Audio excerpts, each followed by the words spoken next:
إن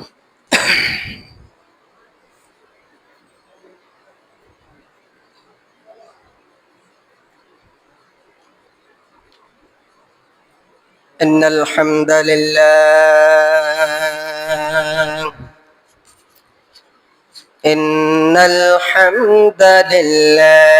نحمده ونستعينه ونستغفره ونعوذ بالله من شرور أنفسنا ومن سيئات أعمالنا من يهده الله فلا مضل له ومن يضلله فلا هادي له ونشهد أن لا إله إلا الله وحده لا شريك له ونشهد أن سيدنا وحبيبنا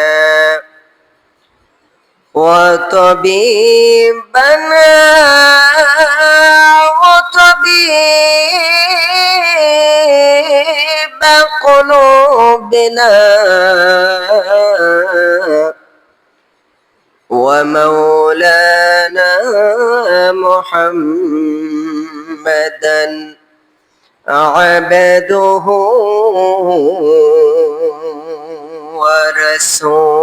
ورسوله فقد قال الله تبارك وتعالى في كلامه المجيد وفي فرقانه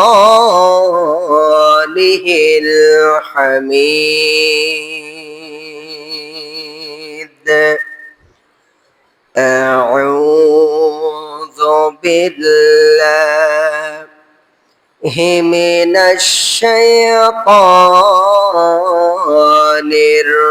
الرجيم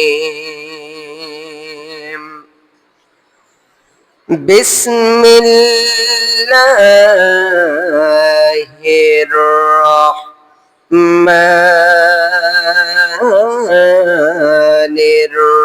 الرحيم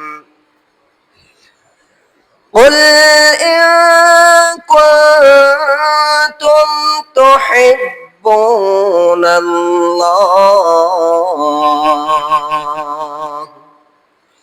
فاتبعوني يحببكم الله ويغفر لكم ذنوبكم والله غفور رحيم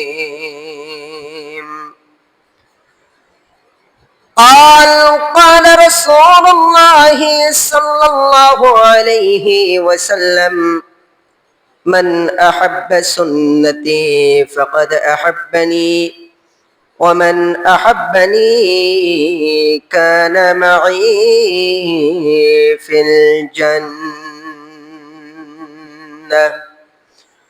قال الله تعالى إن الله وملائكته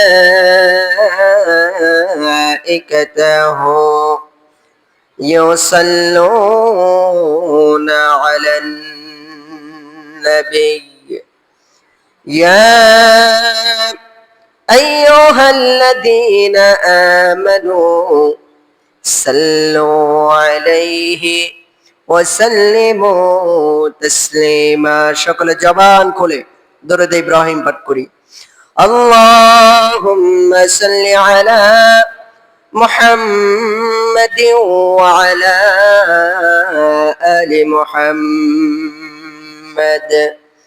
كما صليت على إبراهيم وعلى آل إبراهيم إنك حميد مجيد اللهم بارك على محمد وعلى آل محمد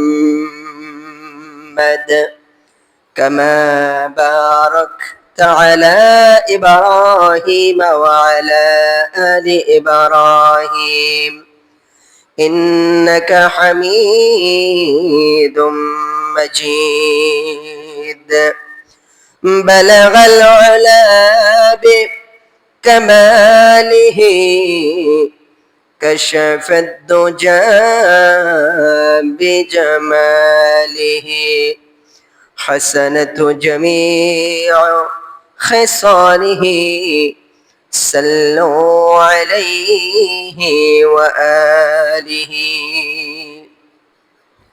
الحمد لله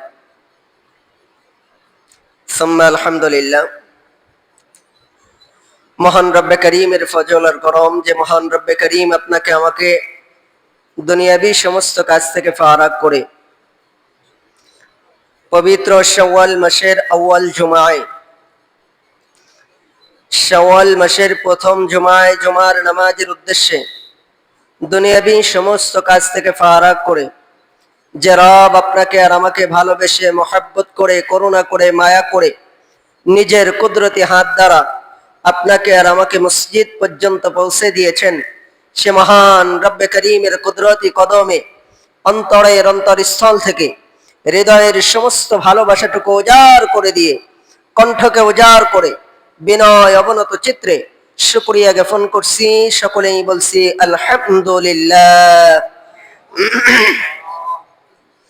অতঃপর লক্ষ কোটি দরুদের সালাম বর্ষিত হোক সেই মহামানবের উপরে যে মহামানবের ভালোবাসায় রব্বে করিম আসমান জমিন চন্দ্র সূর্য নক্ষত্র গাছপালা তরলতা খাল বিল নদী নালা দিয়ে এই মায়ার ভুবনটাকে এত সুন্দর করে সাজিয়েছেন যে মহামানবের ভালোবাসায় গর্তের পিপিলিকা থেকে সমুদ্রের মৎস্য পর্যন্ত 18,000 মখলুকাত দরুদ আর সালাম প্রেরণ করে থাকেন যে মহামানবের ভালোবাসায় আসমান জমিনের অসংখ্য অগণিত রহমতের ফেরেশতারা দরুদ আর সালাম প্রেরণ করে থাকেন যে মহামানবের ভালোবাসায় আসমানের মালিক জমিনের মালিক একুল কায়নাতের মালিক আপনার আমার রব মহান রব্বে করিম নিজেই দরুদ আর সালাম প্রেরণ করে থাকেন সেই মহামানবের উপরে কলিজা উজাড় করে দরুদ আর সালাম প্রেরণ করছি সকলেই বলছি সাল্লাল্লাহু আলাইহি ওয়াসাল্লাম সম্মানিত মুআজ্জাজ মুহতারাম এই সমাজের ভিতরে এলাকার ভিতরে অসংখ্য মানুষ আছে তারা আপনার আমার মতোই মানুষ আপনার আমার মতো খানা খায় আপনার আমার মতো গোসল করে আপনার আমার মতো চলাফেরা করে সব কিছু অবয়ব কাঠামো আপনার আর আমার মতো কিন্তু আপনি আর আমি মসজিদে এসেছি আর তারা এখনো আসতে পারে নাই এবং অনেকে আসতে পারবেও না এর একটা জিনিসের অভাব সেটা হচ্ছে রব্বে করিমের ভয় রবের ভয় কলবের ভিতরে না থাকার কারণে এখনো তারা দুনিয়াবি কাজের ভিতরে লিপ্ত আছে অনেকের আমার কোনো কাজই নাই অযথা বাড়িতে বসে আছে রবের ভয় কলবের ভিতরে না থাকার কারণে আমার জিন্দেগি থেকে যে একটা ওয়াক্তের নামাজ চলে যাচ্ছে, 2,88,00,000 বছরের জাহান্নামের আগুন আমার জন্য প্রস্তুত করা হচ্ছে, এই ভয় তাদের কলবের ভিতরে না থাকার কারণে তারা মসজিদ পর্যন্ত আসতে পারে নাই। সম্মানিত হাজিরিন, আমরা পবিত্র কোরআনুল কারীম থেকে ছোট্ট এক টুকরা আয়াতে কারীমা তেলাওয়াত করেছি। আল্লাহর হাবিব সাল্লাল্লাহু আলাইহি ওয়াসাল্লামের অসংখ্য অমীয় বাণী থেকে ছোট্ট এক টুকরা হাদিস তেলাওয়াত করেছি। এই আয়াত এবং হাদিসকে সামনে রেখে সংক্ষিপ্ত কিছু কথা বলার নিয়ত করেছি। রব্বে কারীম যেন এ গোলামের জবান থেকে উম্মতের উপকারী কিছু কথা বের করে দেন। সকলে বলি আল্লাহুম্মা আমিন। সম্মানিত হাজিরিন, আমরা আজকে যে আয়াতে কারীমা তেলাওয়াত করেছি, আমাদের এই আয়াতের বিষয়বস্তু হচ্ছে কিভাবে আমরা রবকে পাবো। কারণ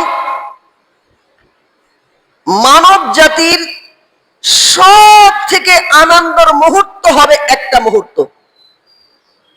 সেই মুহূর্তটা কত লম্বা হবে, কিতাবের ভিতরে আসছে ওই একটা মুহূর্ত লক্ষ লক্ষ কোটি কোটি বছর লম্বা হবে। সেই মুহূর্তটা কোন সময়? আল্লাহর হাবিব সাল্লাল্লাহু আলাইহি ওয়াসাল্লাম বলে, মানুষ জান্নাত পেয়েও এত খুশি হবে না যত খুশি হবে ওই মুহূর্তটা। দিমাগ দিয়ে বুঝেন, জান্নাত পেয়েও এত খুশি হবে না যত খুশি হবে ওই মুহূর্তটুকু। সেই মুহূর্তটা কোন মুহূর্ত? যেই মুহূর্ত আল্লাহ পাক রব্বুল আলামিন তার নিজের কুদরতি নূরানি চেহারা বান্দার সামনে ওপেন করে দিবে। বান্দাগুলো তখন তাকিয়ে তাকিয়ে দেখতে থাকবে, হায় হায় কোন রবের গোলামি করেছি। তারা যে এক নজরে দেখতে থাকবে, এই দেখাটাকে কিতাবের ভিতরে আসছে। এই দেখতে থাকবে তো দেখতে থাকবে, লক্ষ লক্ষ কোটি কোটি বছর পার হয়ে যাবে। আল্লাহর কসম, বান্দার দিলের পিপাসা মিটবে না, মনে হয় যেন আরো একটু দেখি। এই দেখাটা কারা দেখবে? যারা রবকে পাবে। কারা দেখবে? যারা দুনিয়াতে রবকে পাবে। এখন আসেন, আমাদের আয়াতের বিষয়বস্তু হচ্ছে রবকে পাওয়া। এখন এই রবকে আমরা কিভাবে পাবো? এই রবকে পাওয়ার মাধ্যম, এই রবকে পাওয়ার রাস্তা আল্লাহ পাক রব্বুল আলামিন তার প্যারা হাবিবকে দিয়ে ওপেন কোরআনের ভিতরে প্রশ্নের উত্তর দিয়ে দিয়েছে। হে রাসূল, তুমি তোমার উম্মতদেরকে জানিয়ে দাও তারা আমাকে কিভাবে পাবে।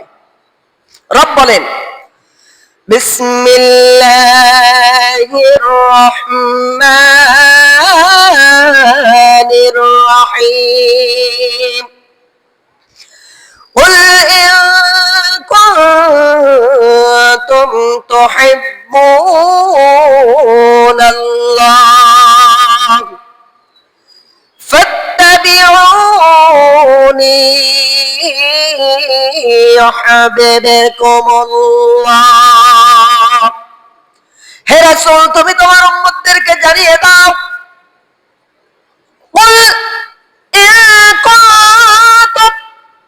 তুমি তোমার উম্মতদেরকে জানিয়ে দাও, তারা যদি আমাকে পাইতে চায়, তারা যদি আমার ভালোবাসা পাইতে চায়, আমার করুণা পাইতে চায়, আমার দিদার পাইতে চায়, ইউহিব্বুকুমুল্লাহ। কুল ইন কুনতুম তুহিব্বুনাল্লাহ ফাত্তাবিউনি।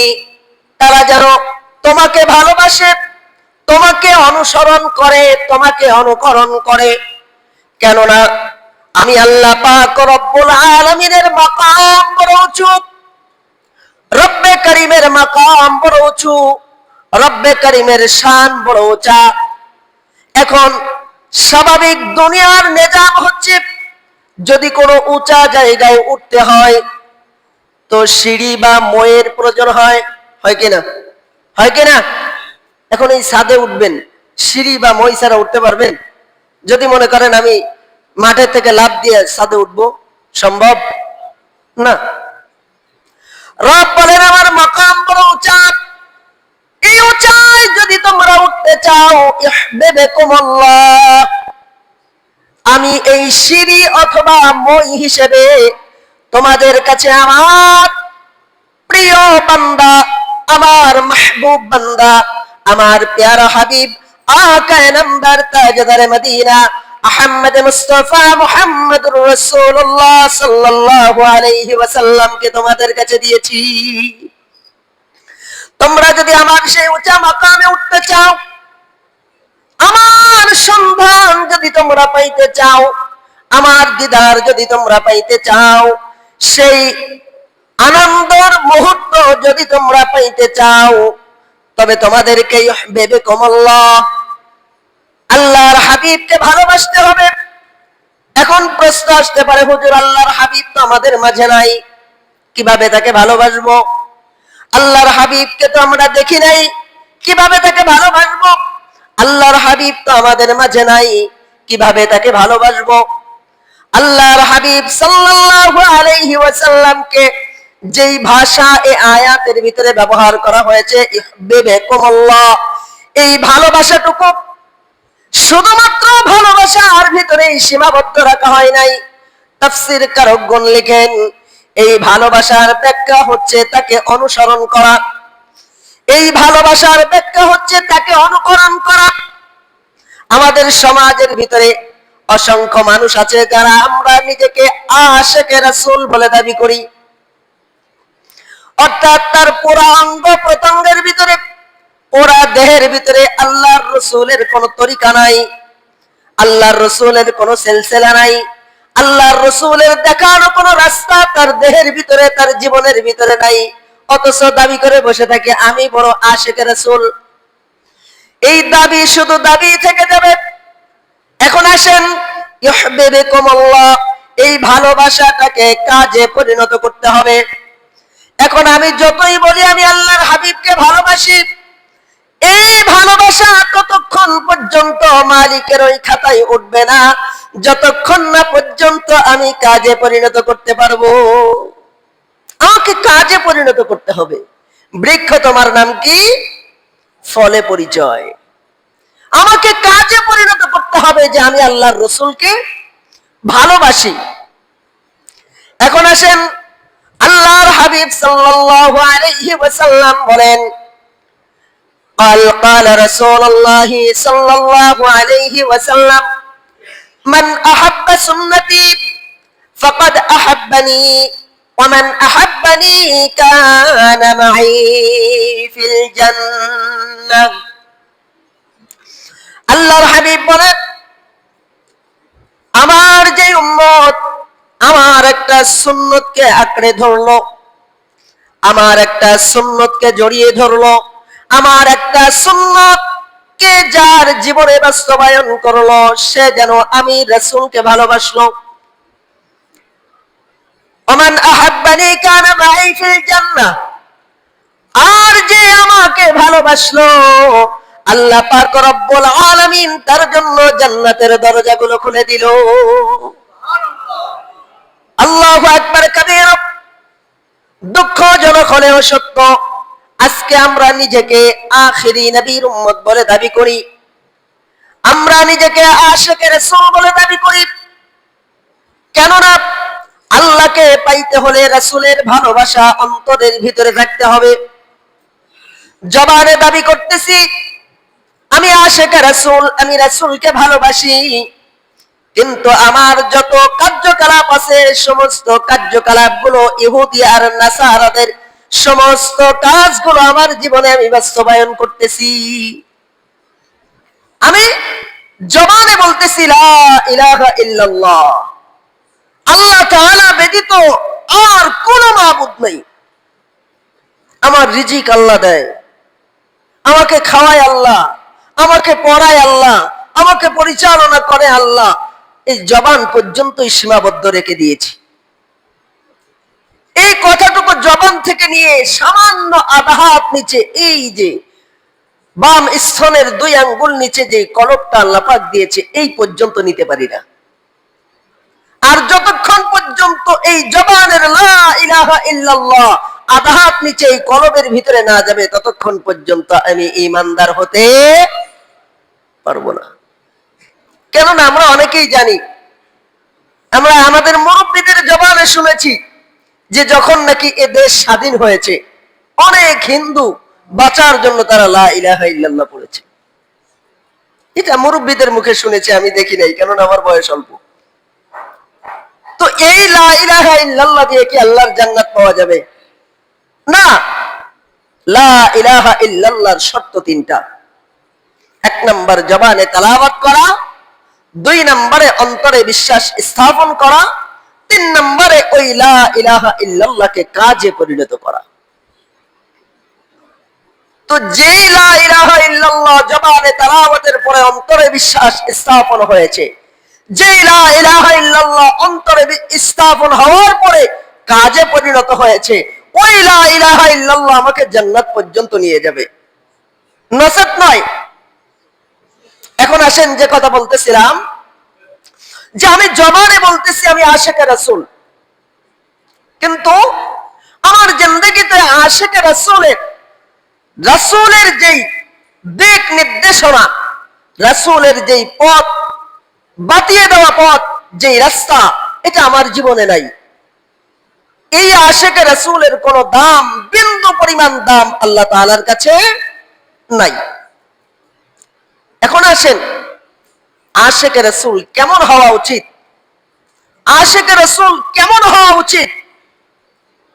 আশিকে রাসূল তো তাকে বলা হয় আল্লাহর হাবিব সাল্লাল্লাহু আলাইহি ওয়াসাল্লামের 40 বছর বয়স থেকে নিয়ে 63 বছর বয়স পর্যন্ত এই 23 বছর জিন্দেগিতে যত আদেশ এবং নিষেধ করেছেন, যত রাস্তা বাতিয়ে দিয়েছেন, যত পথ দেখিয়ে দিয়েছেন, যত আদেশ আর নিষেধ উম্মতি মুহাম্মাদীর জন্য দিয়ে গেছেন, সমস্ত আদেশ আর নিষেধ গুলো যখন আমার জীবনে আমি বাস্তবায়ন করব, তখন আমার নামটা রবের খাতায় আশিকে রাসূল হিসেবে লেখা হবে। আমি রাত্রে ঘুমাইতে যাব, আমার ঘুমটা যেন আল্লাহর রাসূল সাল্লাল্লাহু আলাইহি ওয়াসাল্লামের তরিকা অনুযায়ী হয়। কোন কাফের মুশরিক বেদিনের মতো যেন আমার ঘুমটা না হয়। আমি যখন ঘুমাইতে যাব, আল্লাহর হাবিব সাল্লাল্লাহু আলাইহি ওয়াসাল্লামের জিন্দেগিতে যেইভাবে তিনি ঘুমিয়েছেন, সাহাবা আজমাইনদেরকে যেভাবে ঘুমানোর জন্য উদ্বুদ্ধ করেছেন, নির্দেশ দিয়েছেন, ওইভাবে ঘুমানোর চেষ্টা করব। আল্লাহর হাবিবের জিন্দেগিতে এমন কোন রাত যায় নাই যেই রাতে আল্লাহর হাবিব কোরআন তেলাওয়াত ব্যতীত ঘুমিয়েছে, এমন কোন রাত আল্লাহর রাসূলের জীবনে যায় নাই। আল্লাহর রাসূল কোরআন তেলাওয়াত না করে কোনোদিন ঘুমাইতেন না। কম পক্ষে হলেও 10টা আয়াতে কারিমা তেলাওয়াত করে আল্লাহর হাবিব ঘুমাইতেন। আমরা কয় আয়াত তেলাওয়াত করি? একজন বলেন তো, আমরা কয় আয়াত তেলাওয়াত করি? কানের কাছে মমতাজের গান না বাজলে তো ঘুমিয়ে আসে না আমাদের। বিচার গান না বাজলে ঘুমিয়ে আসে না। এমন পাবলিক অনেক আছে আমাদের ভিতরে। লম্বা দাড়ি রেখেছি, জুব্বা পড়ি, মাঝে মাঝে মসজিদে এসে নামাজও পড়ি, অথচ রাত্রে ঘুমানোর সময় কানের কাছে গান না বাজলে ঘুম আসে না। কয় হুজুর দীর্ঘদিনের অভ্যাস, গান গুন না বাজলে ঘুম আসে না। চক্ষু দুইটাকে বন্ধ করে দিমাগটাকে একটু খাটান। ঘুম হচ্ছে আমাদের ভাষায় আমরা বলি অর্ধমৃত, নাকি? মানে মানুষ মৃত হয়ে যায়। এখন যদি আমার সকালবেলা চক্ষু দুইটা খুলে, তাহলে আমার জন্য কি সকাল? কথা বলেন, চোখ খুললে আমার জন্য কি? আর যদি চোখ দুইটা বন্ধই থেকে যায়, পরকাল। কোনদিন দিমাগে খাড়াইছেন, ঢুকাইছেন যে আমি যে ঘুমাইতেছি, আমার যদি চোখ দুইটা খুলে তাহলে আমার জন্য কি সকাল, আর না করলেই পরকাল। তো আমি এমন ভাবে ঘুমাইলাম, গান শুনতে শুনতে, কানের জেনা করতে করতে ঘুমাইলাম। আর এই ঘুমটা যদি আমার জীবনের শেষ ঘুম হয়ে যায়, তো আমি এমন একটা সময় রবের কাছে পৌঁছাইলাম যে সময়টা নাকি আমি গুনাহের সাগরের ভিতরে ডুবেছিলাম। এমন একটা সময় আমি ঘুমাইলাম যে সময় নাকি আমার কান জেনা করতেছিল, যে সময় নাকি আমার দিল জেনা করতেছিল, যে সময় নাকি আমার দিমাগ জেনা করতেছিল।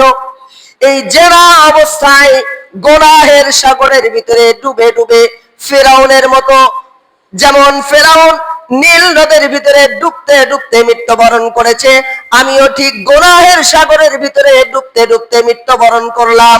এমন একটা সময় মালিকের কাছে পৌঁছাইলাম যে সময় নাকি আমি গুনাহের সাগরের ভিতরে ডুবেছিলাম। একটাবার দিমাগের ভিতরে খাটান যে আমি মালিকের কাছে ওই দিন কিভাবে আমার এই চেহারাখানা দেখাবো। কিভাবে দেখাবেন মালিকের কাছে, যে নাকি আপনাকে নিজের কুদরতি হাত দ্বারা সৃষ্টি করেছে, যে রব জবান থেকে কোন শব্দ বের করতে দেরি হতো না, আপনার আমার মতো মাখলুক সৃষ্টি হয়ে যেত। এত বড় আসমান বানিয়েছেন, কোন শব্দ ব্যবহার করেছেন, আসমান হয়ে গেছে। জমিন বানিয়েছেন, কোন ব্যবহার করেছে, হয়ে গেছে। বিশাল বিশাল পাহাড়, কোন শব্দ ব্যবহার করেছে, হয়ে গেছে। সাত তবক আসমান, জমিন, গাছপালা, তরুলতা, খাল বিল, নদী নালা সব কিছু হয়ে গেছে। কি দরকার ছিল আপনার আমার মতো এই 3.5 হাত বডির একটা মানুষকে নিজের কুদরতি হাত দিয়ে বানানো? খালাকতু বিয়াদাইয়া, নিজের কুদরতি হাত দ্বারা মালিক আপনাকে আর আমাকে সৃষ্টি করেছে। আপনি আমি দুনিয়ায় আসার আগে 50,000 বছর আগে আপনার আর আমার রিজিক গুলো দুনিয়ায় পাঠিয়ে দিয়েছে। দুনিয়ার প্রতিটা মুহূর্তে মুহূর্তে, প্রতিটা পরতে পরতে তার রিজিক দিয়ে, বাতাস দিয়ে, পানি দিয়ে, নিয়ামত দিয়ে আপনাকে আর আমাকে লালন পালন করতেছে। ওই মালিকের কাছে আমি এমন একটা সময় পৌঁছাইলাম যে সময় নাকি আমি গুনাহের সাগরের ভিতরে ডুবেছিলাম।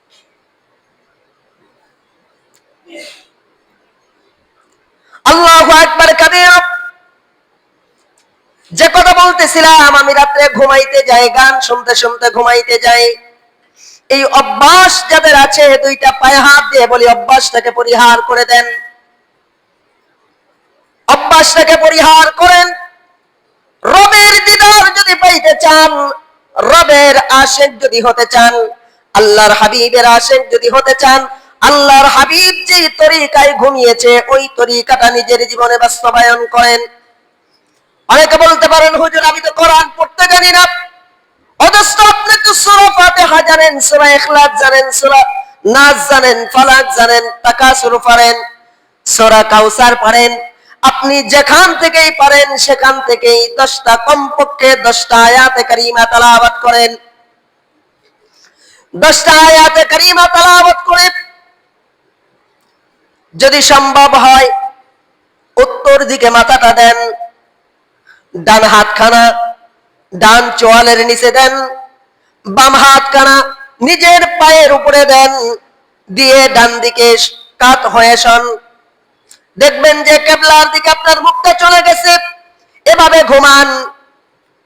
ঘুমাইলে যদি ওই রাত্রে আল্লাহ না করুক যদি মালাকুল মাউত আপনার সাথে সাক্ষাৎ করে, যদি এই ঘুমটা জীবনের শেষ ঘুম হয়ে যায়, আল্লাহর হাবিবের তরিকাটা সাথে নিয়ে ঘুমানোর কারণে আল্লাহ পাক রব্বুল আলামিন আপনার আমার জন্য জান্নাতের দরজা খুলে দিবে।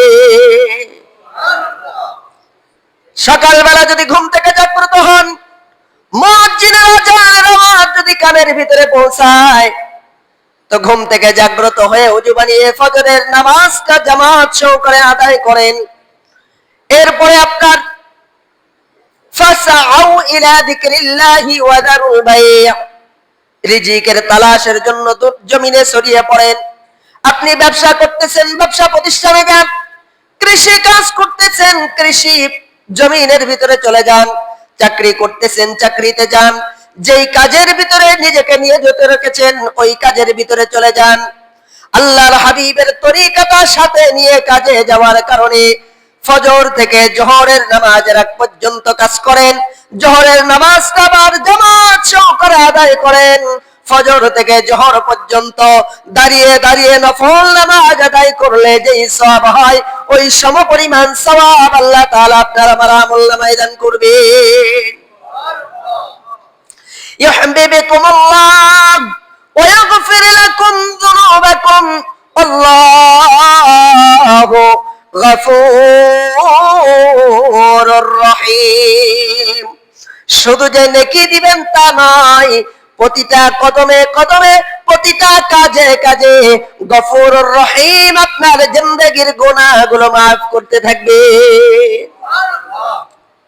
আপনি যখন রাস্তা দিয়ে হাঁটবেন, মন চাই হাঁটেন না, রব চাই হাঁটেন। আল্লাহর হাবিব সাল্লাল্লাহু আলাইহি ওয়াসাল্লাম রাস্তার কোন পাশ দিয়ে চলতেন? আমরা চলি কোন পাশ দিয়া? অনেক সময় খেয়ালই থাকে না ডান পাশে আছি না বাম পাশে আছি না রাস্তার মাঝখানে আছি, আমার সামনে কোনো মুরব্বী আছে কিনা, আমার পিছে কোনো মুরব্বী আছে কিনা, খেয়ালই করি না। মন চাই জিন্দেগি পরিচালনা করতেছে। নিজে যখন রাস্তা দিয়ে চলবেন, রাস্তার ডান ধার দিয়ে চলার চেষ্টা করেন। আপনি হাঁটতেছেন, রাস্তার ডান দিক দিয়ে হাঁটেন। আপনি বাম দিক দিয়ে হাঁটলেও এখান থেকে হেঁটে বালিয়াখোলা যাইতে পারবেন, ডান দিক দিয়ে হাঁটলেও বালিয়াখোলা যাইতে পারবেন, মাঝখান দিয়ে হাঁটলেও বালিয়াখোলা যাইতে পারবেন। এটা আপনার ইচ্ছা। আপনি যেদিক দিয়ে হাঁটবেন, আপনার উদ্দেশ্য যদি বালিয়াখোলা হয়, আপনি বালিয়াখোলা যাইতে পারবেন। মাগার ডান দিক দিয়ে হাঁটলে কি হবে? ওই যে ইউহিব্বুকুমুল্লাহ, রবকে যদি পাইতে চাও আল্লাহর হাবিবকে অনুসরণ করো। ডান দিক দিয়ে হাঁটার কারণে আমি আল্লাহর হাবিবকে অনুসরণ করলাম, আল্লাহর হাবিবকে অনুসরণ করার কারণে রব্বে কারীমের রহমত আর বরকত পাইলাম। ডান দিক দিয়ে হাঁটার কারণে অসংখ্য নেকি আমার আমলনামায় চলে আসলো। আপনি হাঁটলে যাইতে পারবেন, বাম দিক দিয়ে হাঁটলেও যাবেন, ডান দিক দিয়ে হাঁটলেও যাবেন, যদি রাস্তার মাঝখান দিয়ে হাঁটেন তবুও যাবেন। মাগার তরিকাটা একটু পরিবর্তন করে। খানা খাইতেছেন, খানা খাওয়ার ভিতরে আল্লাহর হাবিবের তরিকা আছে কিনা? আছে কিনা? টয়লেটে যাইতেছেন, আল্লাহর হাবিবের তরিকা আছে কিনা? প্রস্রাব করতেছেন, আল্লাহর হাবিবের তরিকা আছে কিনা? মসজিদে আসছেন, আল্লাহর হাবিবের তরিকা আছে কিনা? প্রতিটা কাজে একজন মুসলমানের জিন্দেগি পুরাটা সময় হবে বন্দেগি যদি আল্লাহর হাবিবের তরিকাটা জীবনে বাস্তবায়ন করতে পারেন। আল্লাহর হাবিবের তরিকাটা যদি নিজের জীবনে বাস্তবায়ন করতে পারেন, সকাল থেকে সন্ধ্যা, সন্ধ্যা থেকে সকাল, প্রতিটা সেকেন্ডে সেকেন্ডে ফেরেশতারা আপনার আমলনামায় নেকি লিখতে বাধ্য হবে। তারা বাধ্য থাকবে। কেন? আমি আমার নেতা আকা নামদার তাজদার মদিনা মুহাম্মদ মুস্তাফা মুহাম্মদুর রাসূলুল্লাহ সাল্লাল্লাহু আলাইহি ওয়াসাল্লামকে অনুসরণ করেছি। পৃথিবীর কোন নেতাকে অনুসরণ করলে নেকি হয় না, সওয়াব হয় না। পৃথিবীর কোন নেতাকে অনুকরণ করলে, অনুসরণ করলে নেকি হয়, সওয়াব হয়, ফেরেশতারা সওয়াব লেখে, এর কোনো প্রমাণ নাই। একমাত্র নেতা আকায়ে নামদার তাজদারে মদিনাকে অনুসরণ করলে, অনুকরণ করলে প্রতিটা কাজের ভিতরে ফেরেশতারা নেকি লিখতে বাধ্য হয়। তো যে কথা বলতেছিলাম, অনেকে মনে করে হুজুর টয়লেট করতে বসছি, এখন আবার নেকি হবে কিভাবে? কেননা টয়লেটের ভিতরে তো নেকি হওয়ার কোনো রাস্তা নাই। আছে? আপনি যখন টয়লেটের ভিতরে প্রবেশ করতেছেন, টয়লেটে প্রবেশ করার কিছু সুন্নাত আছে, আল্লাহর হাবিবের কিছু তরিকা আছে, আল্লাহর হাবিবের বাতিয়ে দেওয়া কিছু রাস্তা আছে। এই রাস্তাগুলো যখন আপনি অনুসরণ করবেন, অনুকরণ করবেন, ওই টয়লেটের ভিতরে যতক্ষণ থাকবেন ততক্ষণ নেকি হবে। এক নাম্বার মনে রাখবেন, এক নাম্বার আপনি মাথাটাকে ঢেকে রাখেন। কি ঢেকে রাখবেন? মাথা ঢেকে রাখবেন। কেননা মিস্টার ইবলিসের বসবাসের মূল স্থান কোনটা? টয়লেট বা প্রস্রাবখানা। মিস্টার ইবলিসের বসবাসের মূল স্থান হচ্ছে টয়লেট বা প্রস্রাবখানা, যেটাকে আমরা বলি ইস্তেঞ্জা। এখানে যখন আপনার আমার মাথাটা খালি রেখে যায়, মাথাটা খোলা থাকে, তখন আপনি আর আমি যখন আল্লাহর হাবিবের তরিকাটা না নিয়ে টয়লেটে প্রবেশ করি, নাস্তিক মুরতাদদের মতো যাই আর বের হই, তখন মিস্টার ইবলিস আপনার আমার মাথার উপরে প্রস্রাব করে, যার কারণে জেহেন শক্তি কমে যায়। এজন্য আল্লাহর হাবিব বলেন, এক নম্বর তরিকা হচ্ছে মাথা ঢেকে নাও, যাতে শয়তান প্রস্রাব করতে না পারে। দুই নম্বর, খালি পায়ে কখনো টয়লেট বা প্রস্রাবখানায় ঢুকবেন না। খালি পায়ে টয়লেট বা প্রস্রাবখানায় ঢোকা যাবে না। তিন নম্বর, টয়লেটে ঢুকবেন কোন পা দিয়া? ডান পা দিয়া। অনেকের মনেই থাকে না কোন পা দিয়ে ঢুকলাম, অনেকে বুঝেই না যে কোন পা আগে দিব। এগুলা খুব গুরুত্বপূর্ণ বিষয়। আগে কোন পা দিতে হবে? বাম পা। বাম পা দিয়ে আমি টয়লেটের ভিতরে প্রথম পাটা রাখার পরে ছোট্ট একটা দোয়া, আল্লাহুম্মা ইন্নী আউযু বিকা মিনাল খুবুথি ওয়াল খাবাইথ, ছোট্ট দোয়া, চাইলে 5 মিনিটে মুখস্থ করা যায়। অথচ আমি যদি জিজ্ঞাসা করি, এখানে অসংখ্য মানুষ আছে, একজনও বলতে পারবে না। যারা আল্লাহর রাস্তায় বের হয়েছে, নিজের মাল সম্পদ খরচ করে আল্লাহর রাস্তায় এসে শিখতেছে, ওনারা হয়তো 2-4 জন বলতে পারে। বাট আমাদের ভিতরে অনেকেই আমরা বলতে পারবো না। কেন? এই ফিকির আমাদের মাথায় নাই। আমাদের জবানে শুধু আছে আমরা আশিকে রাসূল, মাগার অন্তরে তো নাই। আল্লাহুম্মা ইন্নী আউযু বিকা মিনাল খুবুথি ওয়াল খাবাইথ। দোয়াখানা পড়ে আপনি টয়লেটে বা প্রস্রাবখানায় প্রবেশ করেন। যতক্ষণ প্রস্রাব করবেন বা টয়লেট করবেন, দেলে দেলে জবান বন্ধ করে দেলে দেলে ইস্তেগফার পাঠ করতে থাকেন। টয়লেট শেষ হলে ঢেলা অথবা টিস্যু পেপার দিয়ে কুলুফ করেন, টিস্যু ব্যবহার করেন, এরপরে পর্যাপ্ত পরিমাণ পানি ব্যবহার করেন। বের হওয়ার সময় কোন পা দিবেন? ডান পা দিয়ে বের হন। ছোট্ট একটা দোয়া পড়েন, গফরানাকা আলহামদুলিল্লাহিল্লাযী আযহাবা আন্নিল আযা ওয়া আফানি। দোয়াটা পড়ে বের হয়ে আসলেন। যতক্ষণ পর্যন্ত আপনি টয়লেট করেছেন, এতটুকু সময় দাঁড়িয়ে দাঁড়িয়ে দাঁড়িয়ে দাঁড়িয়ে নফল নামাজ আদায় করলে যে সওয়াব হতো, ওই সওয়াবটা আল্লাহর হাবিবের তরিকা সাথে নিয়ে থাকার কারণে ওই সমপরিমাণ সওয়াব আল্লাহ তাআলা আপনার আমার আমলনামায় দান করবে। এভাবে যদি সকাল থেকে সন্ধ্যা, সন্ধ্যা থেকে সকাল, প্রতিটা মুহূর্তে মুহূর্তে, প্রতিটা কদমে কদমে, প্রতিটা পরতে পরতে যদি আল্লাহর হাবিবের তরিকা নিজের জীবনে বাস্তবায়ন করতে পারি, আল্লাহ পাক রব্বুল আলামিন বলেন, ইউহিব্বুকুমুল্লাহ ওয়া ইয়াগফির লাকুম যুনুবাকুম ওয়াল্লাহু গফুরুর রহিম। আমার হাবিবের তরিকা নিজের জীবনের বাস্তবায়ন করার কারণে, আমার হাবিবকে অনুসরণ করার কারণে, আমার হাবিবকে অনুকরণ করার কারণে আমি গফুরুর রহিম, তার तमाम জিন্দেগীর গুনাহগুলো maaf করে দিব। ওয়াদা করেছেন কে? ওয়াদা করেছেন কে?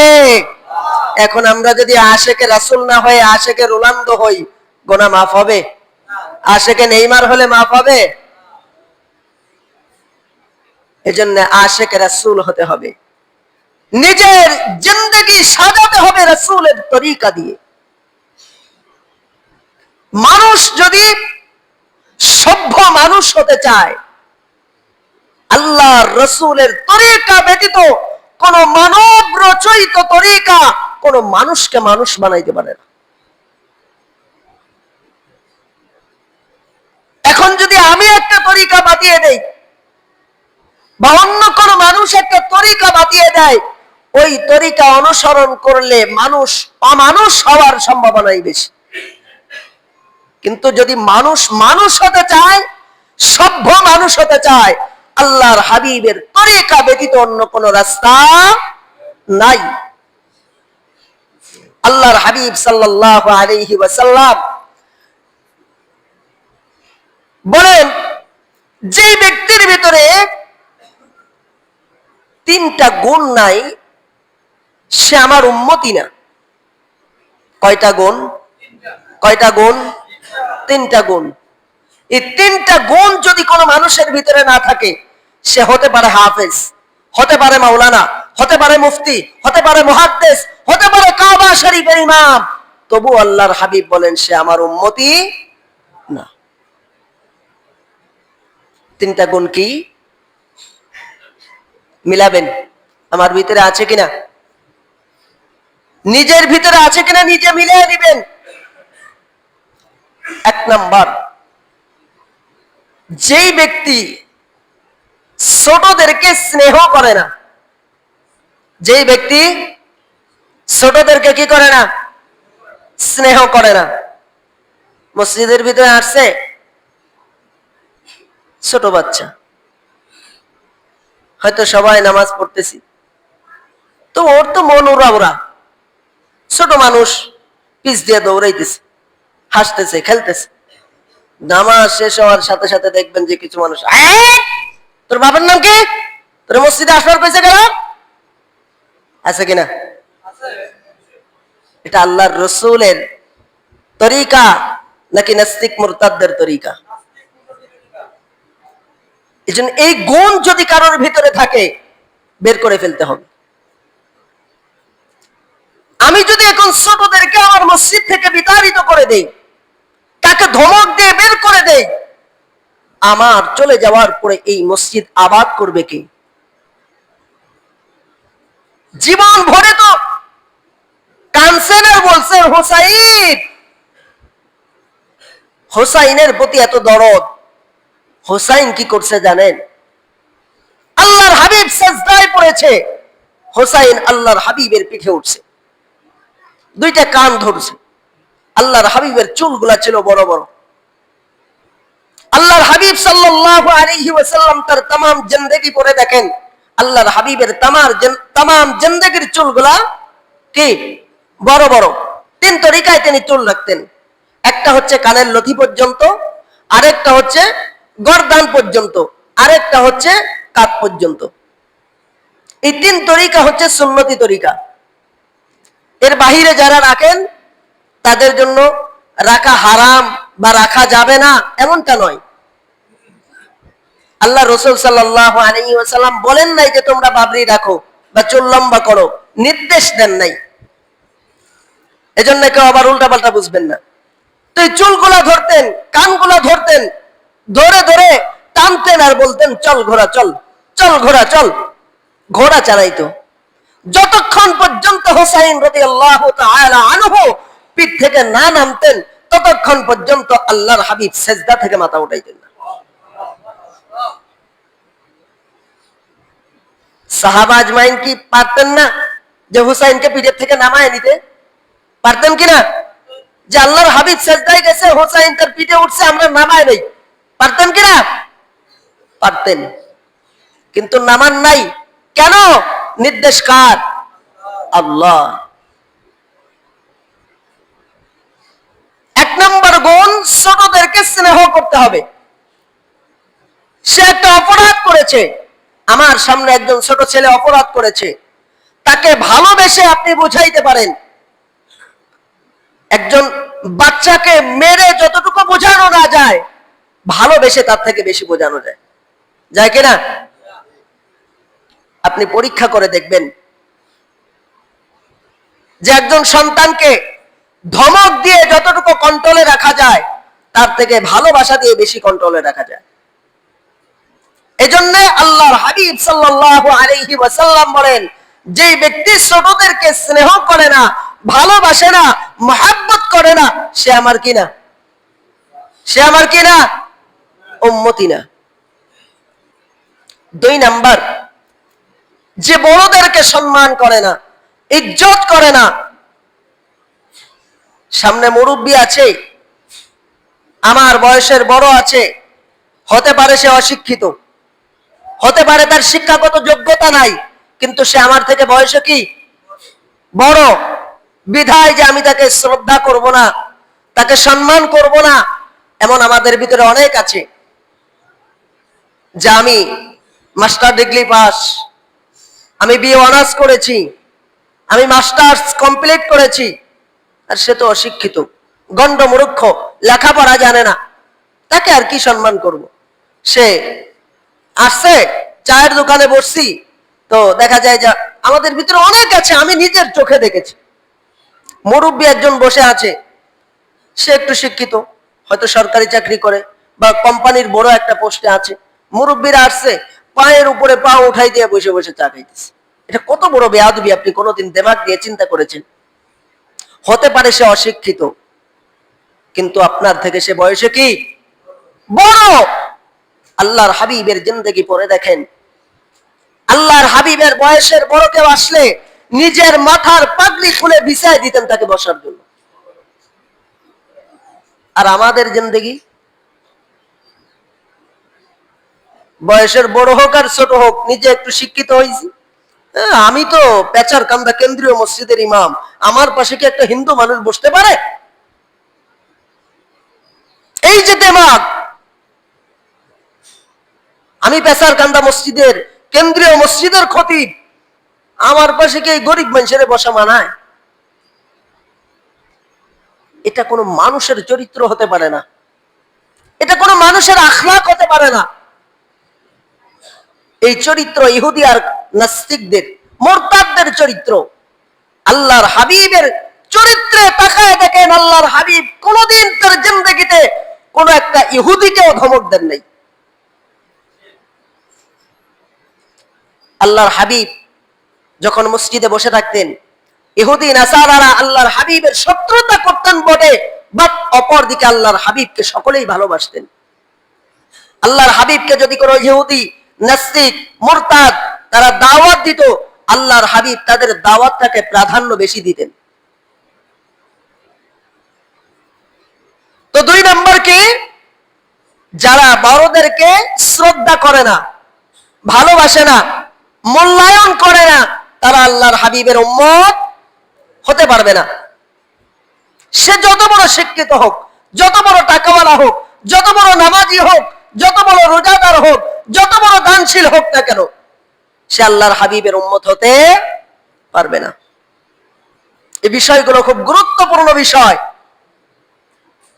আমি ঈদের দিন একটা বিষয় নিয়ে কথা বলেছিলাম, যে যদি কোনো ভাই ভাইয়ের ভিতরে দ্বন্দ্ব থেকে থাকে, হয়তো বড় ভাই ছোট ভাইকে একটা কথা বলতেই পারে, বড় ভাই ছোট ভাইকে একটা ধমক দিতেই পারে। এটাকে নিয়ে যে আমরা সপ্তাহের পরে সপ্তাহ, মাসের পর মাস, বছরের পর বছর কথাবার্তা বন্ধ করে সম্পর্ক ছিন্ন করে দিয়েছি, এটা কোনো মানুষের কাজ না। আপনি ছোট ভাই হয়ে বড় ভাইয়ের কাছে যান, যা বলেন, ভাই আসলে তো আমি বুঝি নাই, দীর্ঘদিন তোমার সাথে অন্যায় করেছি, কথা বলি নাই, সম্পর্ক রাখি নাই, শুধু এতটুকু কথা বলতে দেরি হবে, আল্লাহর কসম আমার বিশ্বাস, বড় ভাই যদি মানুষ হয় আপনাকে বুকে টেনে নিতে দেরি করবে না, বুকে টেনে নিতে বিন্দু পরিমাণ দেরি করবে না।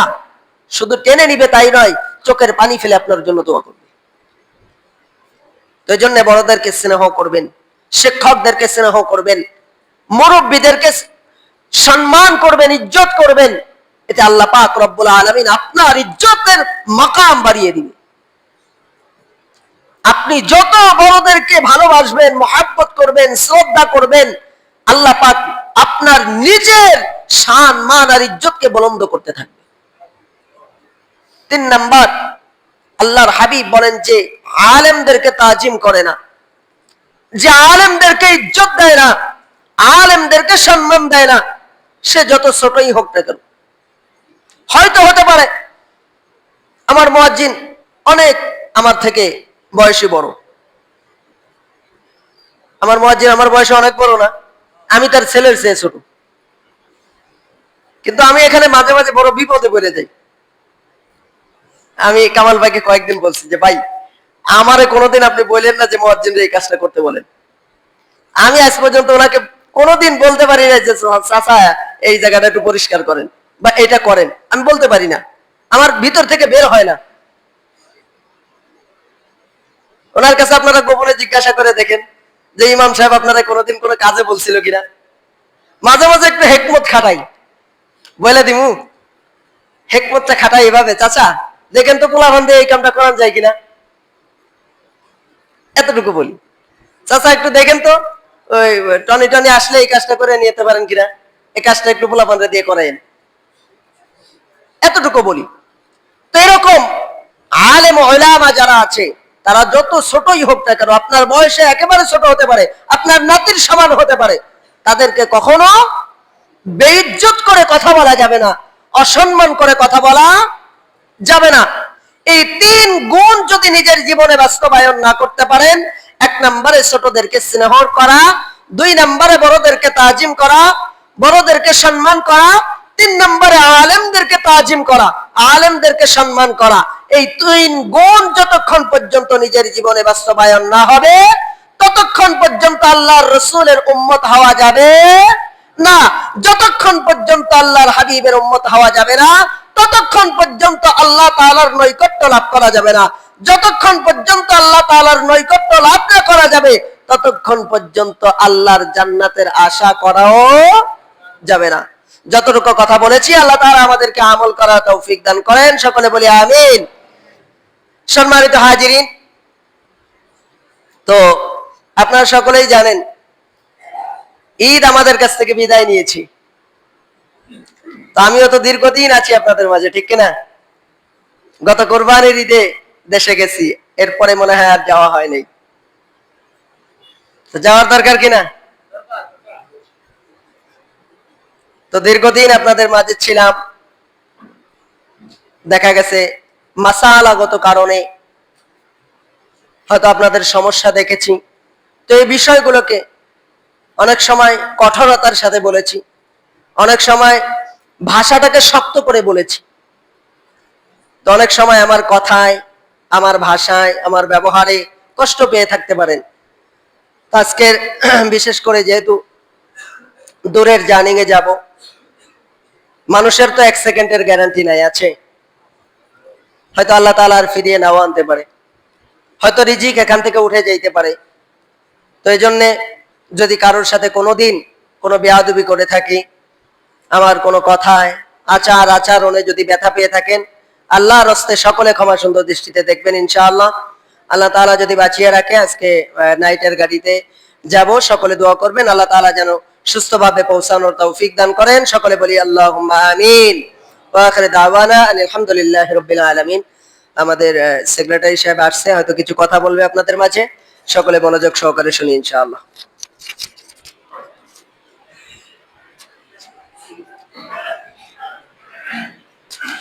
আসসালামু